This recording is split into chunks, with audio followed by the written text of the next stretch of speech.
왕 아비야 또는 아비얌이라고 이렇게 이야기합니다. 외우기 쉽게 여러분에게 좀 이 이름을 말씀드리겠습니다. 남왕국 유다의 첫 번째 왕인 르호보암 왕의 아들이 아비얌인데, 자기 아버지가 신앙생활을 잘못하니까 당신이 내 아비야? 당신이 내 아비얌? 이렇게 외우면 쉽게 외울 수가 있습니다. 그러니까 르호보암, 아비얌, 그 다음에 있잖아요. 여호사밧 왕이 다음에 손주가 태어나는데, 그 여호사밧 왕이 태어나니까 우리가 좋아하는 아사, 그게 세 번째가 아사 왕입니다. 그 다음에 여호사밧 왕입니다. 그러니까 르호보암, 당신이 내 아비얌, 아사, 여호사밧, 이렇게 외우면 어렵지 않게 잘 외울 수 있습니다. 아마 오늘부터 마지막 시간까지 남왕국 유다의 왕을 여러분들이 다 외우게 될 것입니다. 이 새벽 하나님께서 우리에게 주시는 말씀은 역대하 13장 10절 말씀 함께 합독하겠습니다. 우리에게는 여호와께서 우리 하나님이 되시니 우리가 그를 배반하지 아니하였고 여호와를 섬기는 제사장들이 있으니 아론의 자손이요 또 레위 사람들이 수종들어. 아멘. 방금 말씀을 드렸는데, 다음 도표가 이제 글자 작게 만들어 놓은 것이 여로보암부터 시작해서 북왕국 이스라엘의 왕들이고요, 솔로몬부터 시작해서 르호보암부터 마지막 시드기야 왕까지 이 파란색 연두색 부분이 남왕국 유다의 왕조 이야기입니다. 그래서 여로보암은 솔로몬 이후에 북왕국의 10지파를 중심으로 해서 북왕국의 왕이 되었고, 르호보암은 솔로몬의 아들인데요, 남왕국 유다에서 유다와 베냐민 지파를 중심으로 해서 이제 유다 왕국을 건설합니다. 이 르호보암의 아들이 누구냐? 아비야라는 왕입니다. 아비야의 아들이 아사라는 것이고, 그 다음에 여호사밧, 여호람, 아하시야, 그 유명한 아달랴라는 악녀입니다. 아합과 이세벨의 딸이지요. 그 다음에 요하스와 아마샤, 이렇게 여러분과 함께 쭉 생각을 해보도록 하겠습니다.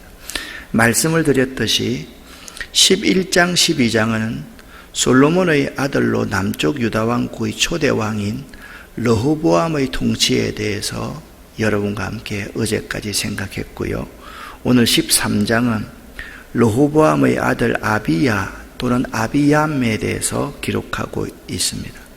먼저 르호보암의 아들 아비야의 통치와 그에 대한 평가를 오늘 1절부터 3절까지를 한번 보겠습니다. 눈으로 봐주시기를 바랍니다.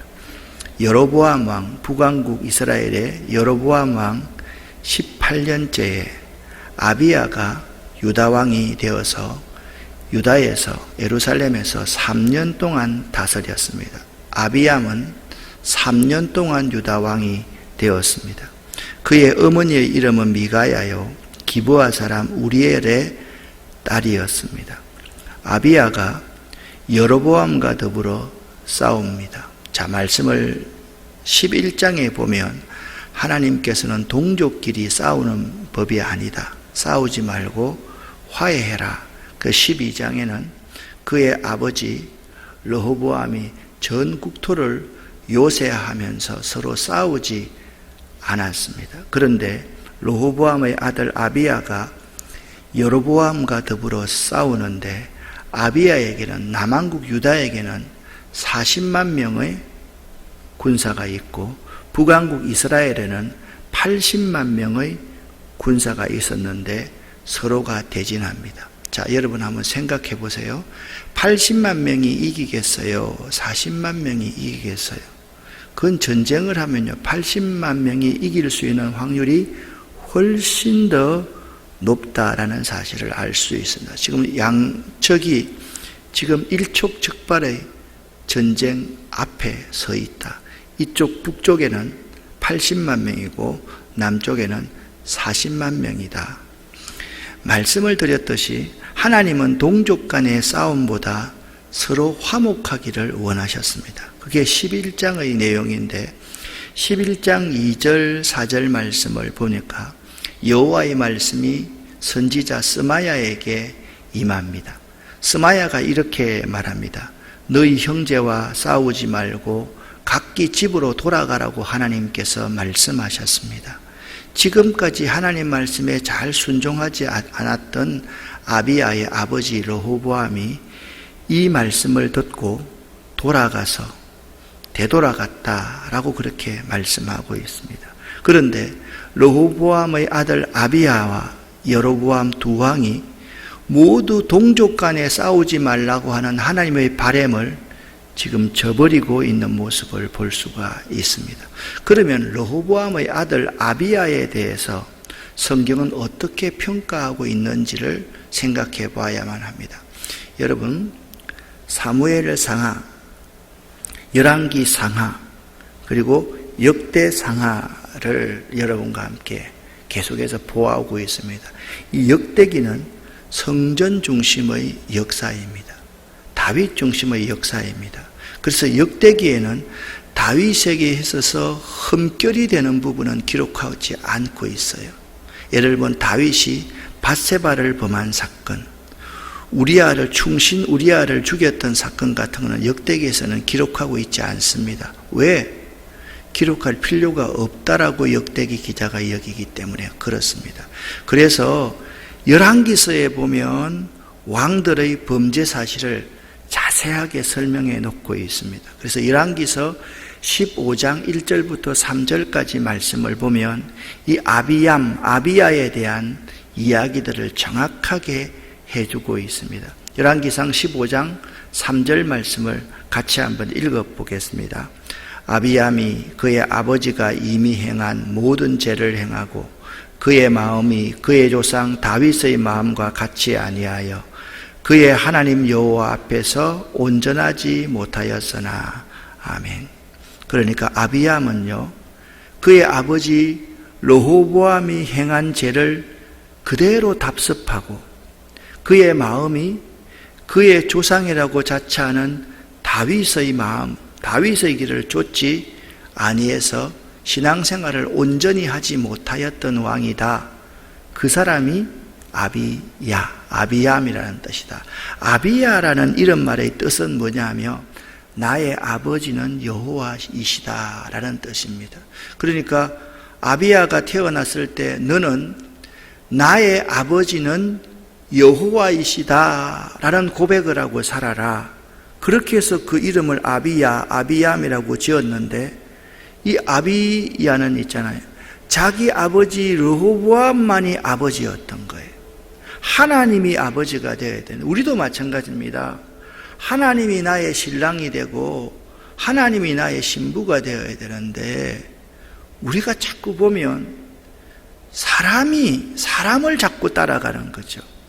그래서 이 열왕기상 15장 3절 아비야에 대한 평가를 살펴보면 신앙이라는 것이 뭐냐? 아비야가 신앙이 좋은 게 아니잖아요. 신앙이란 이런 겁니다. 끊임없이 자기를 부정하고 하나님을 인정하는 삶이 신앙이다. 그러니까 믿음이 있다는 사람은 하나님 앞에서 하나님, 저는 부족합니다. 저는 연약합니다. 저는 죄인입니다. 저는 교만합니다. 그러기에 제가 하나님만이 나의 아버지임을 고백합니다. 하나님이 필요합니다. 그 사람은 믿음이 있는 사람입니다. 그런데 주로 믿음이 있다는 사람들이 자기를 부정하지 않습니다. 자기를 자랑합니다. 자기를 드러냅니다. 아비야가 그런 삶을 살았다는 거예요. 아비야가 신앙생활을 잘못했던 이유가 뭐냐면 하나님 앞에 끊임없이 자기 부정을 하지 않았던 거예요.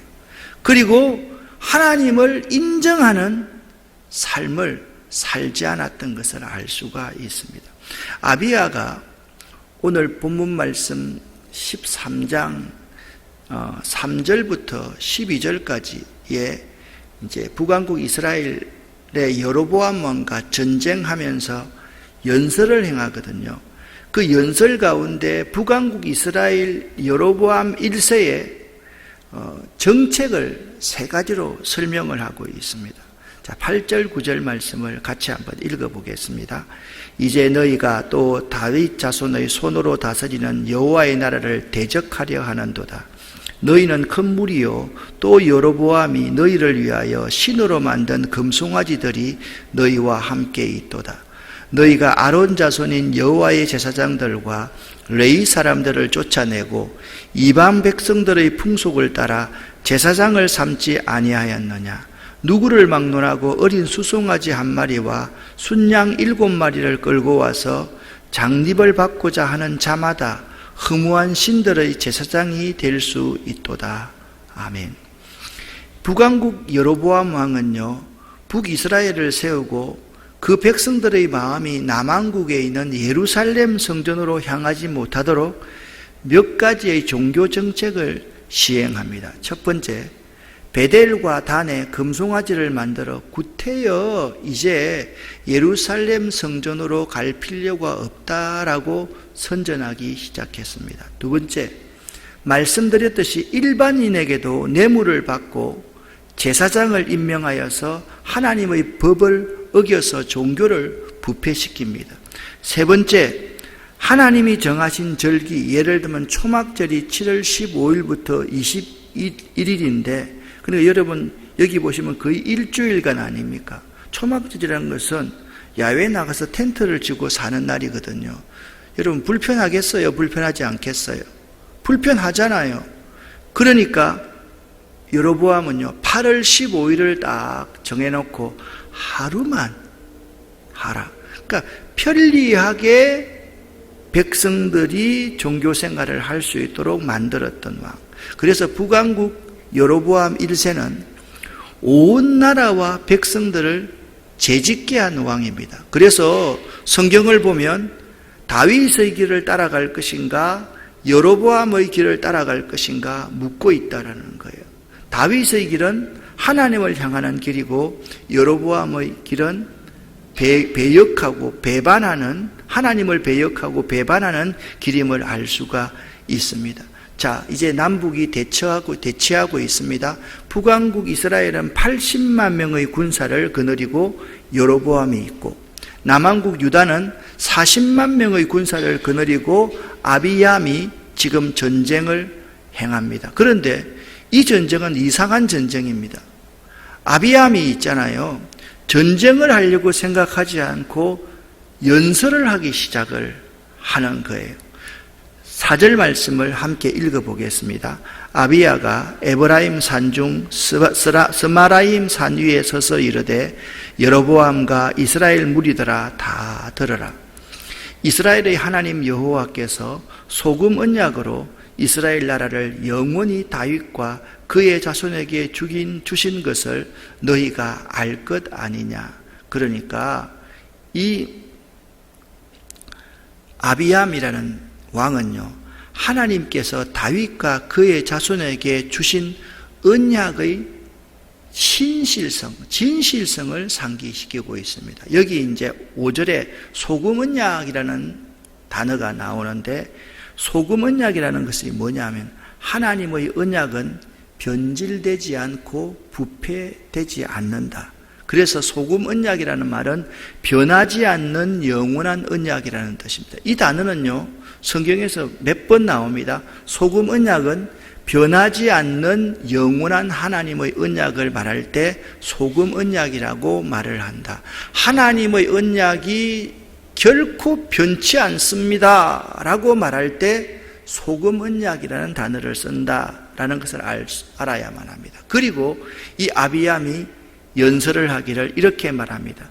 그 언약에 근거하여, 소금 언약에 근거하여 정통성을 가진 왕국이 북왕국 이스라엘 너희가 아니고 우리 남왕국 유다이다 라고 말하면서 우리는 여호와 하나님만 섬기고 있고 그의 계명을 잘 지키고 있다. 10절과 11절 말씀을 함께 읽어보겠습니다. 우리에게는 여호와께서 우리 하나님이 되시니 우리가 그를 배반하지 아니하였고 여호와를 섬기는 제사장들이 있으니 아론의 자손이요 또 레위 사람들이 수종들어 매일 아침 저녁으로 여호와 앞에 번제를 드리며 분향하며 또 깨끗한 상에 진설병을 놓고 또 금 등잔대가 있어 그 등에 저녁마다 불을 켜나니 우리는 우리 하나님 여호와의 계명을 지키나 너희는 그를 배반하였느니라. 아멘. 여러분 보십시오.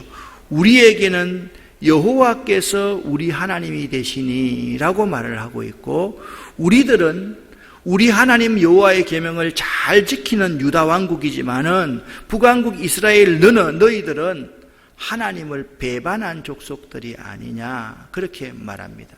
여러분, 중요한 일을 만날 때, 어려움이 있을 때, 영적인 전쟁이 있을 때 이렇게 선포하십시오.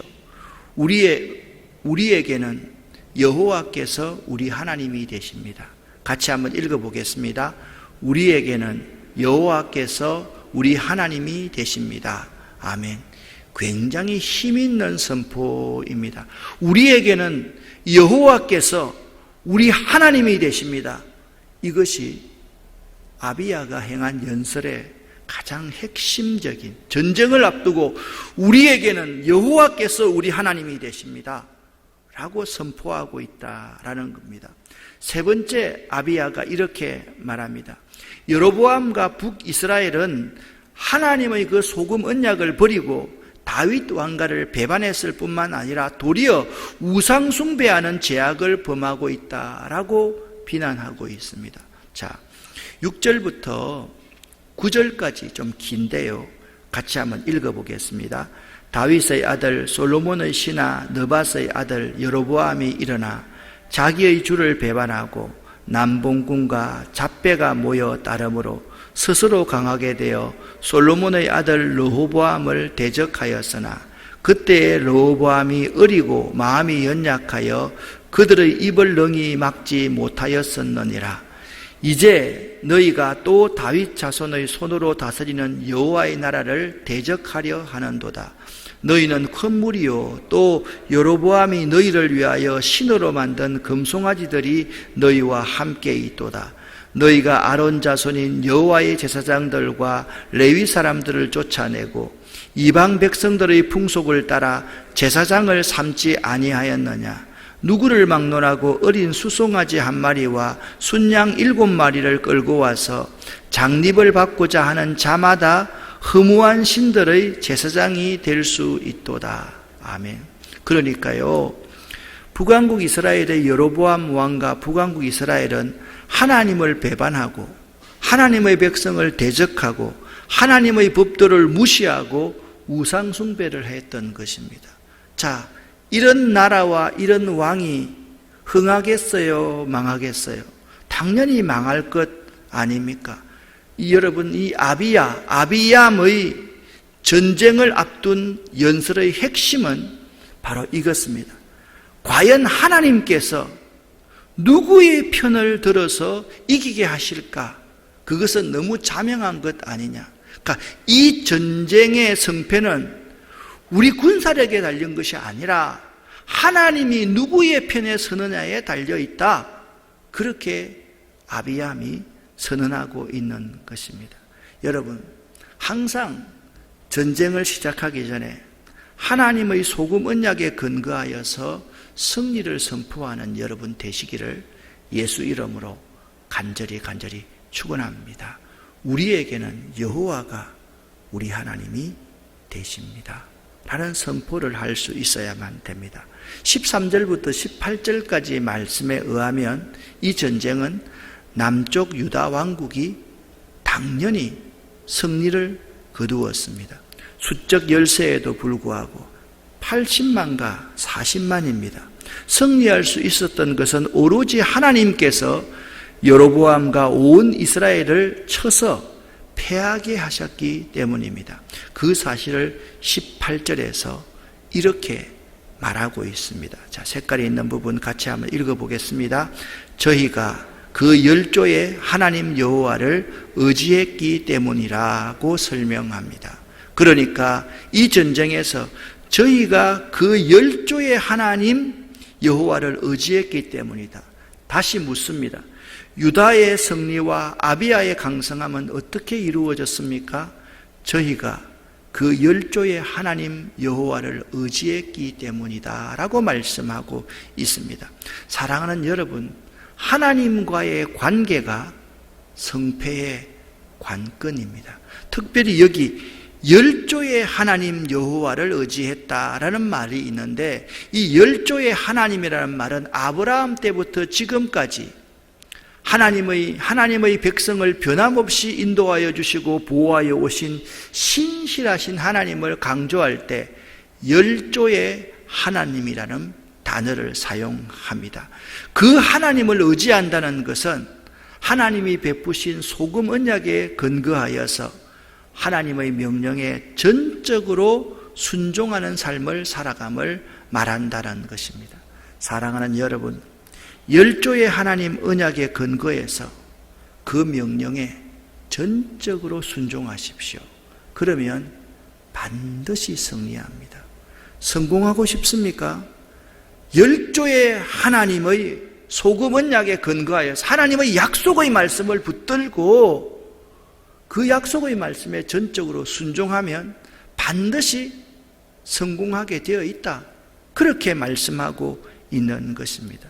하나님의 소금 언약에 전적으로 순종하고 하나님께 전적으로 의존하고 기도하면 반드시 승리는 여러분들의 것이라는 사실을 믿어야만 합니다. 전쟁은요, 누가 군사력이 강한 아에 달려가 있지 않습니다.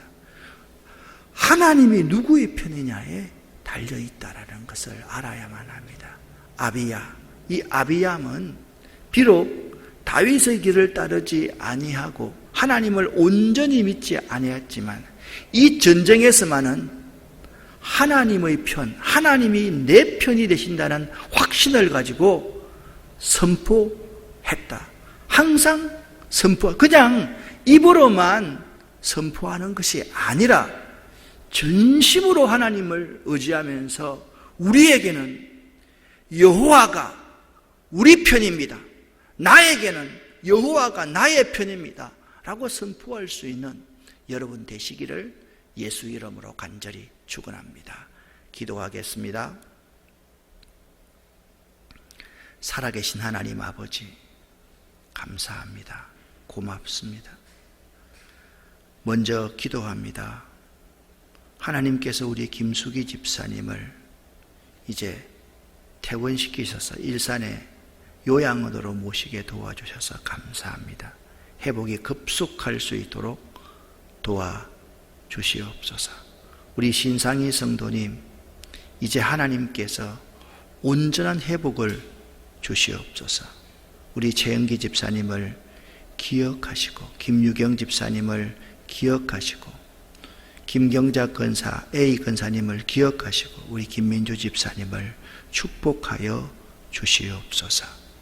하나님, 우리 교인들 가운데서 코로나19 상황 때문에 경제적으로 매우 어려운 분들이 있습니다. 하나님께서 그들도 지키시고 인도하시고 보호하여 주시옵소서. 하나님이 그들에게 열조의 하나님이 될 수 있기를 원합니다. 하나님, 오늘 우리에게 당면에 있는 여러 가지 영적 전투가 있습니다. 선포할 수 있는 믿음, 우리에게는 여호와가 우리의 하나님이 되십니다. 이 선포를 계속해 나아갈 수 있도록 도와주셔서 반드시 승리하는 우리들 되기를 원합니다. 예수 그리스도 이름으로 축복하옵고 간절히 기도 올립니다. 아멘.